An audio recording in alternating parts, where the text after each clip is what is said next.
In section 12.1, we're going to talk about just figures in general and cross sections. So in any polyhedron or three-dimensional figure, we're going to call the sides faces. These would be edges, and any corner we would call a vertex or a vertice. So in problem number 1, we're looking at this pyramid. How many vertices, edges, and faces are in the polyhedron?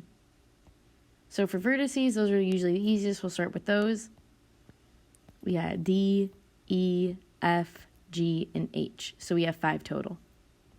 For edges, we have HE, HF, HG, HD, DE, EF, FG, and DG.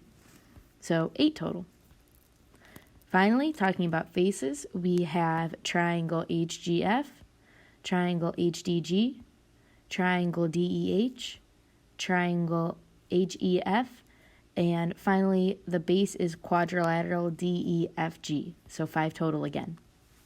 And in any polyhedron, the relationship between the vertices, edges, and faces are always going to be the same. And that relationship is modeled by Euler's formula, which is the number of faces plus the number of vertices is equal to the number of edges plus 2. So for an example here we have a hexagonal prism.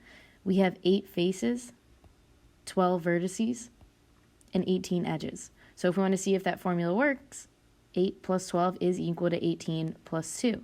So works out. So another example here, we could maybe then make inferences about a polyhedron without even seeing the picture, knowing that formula. So here we know that a polyhedron has 30 edges and 20 vertices. How many faces does it have using that information? So we're going to take Euler's formula. We're going to plug in 30 for E, edges, 20 for V, vertices, and now we're left to just solve for F. So to simplify that, we have F plus 20 equals 32, so F is equal to 12, and that's it. So we know that polyhedron has 12 faces total. Last thing we're going to talk about is cross-sections. So cross-sections are the intersection of a solid and a plane. Think of this like we're just cutting the object. So here I have this yellow quadrilateral like slicing through that triangular prism like a knife.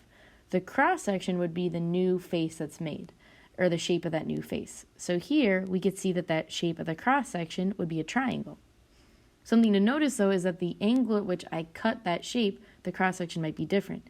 So let's say I cut the cross-section like this. My cross-section now would be a rectangle.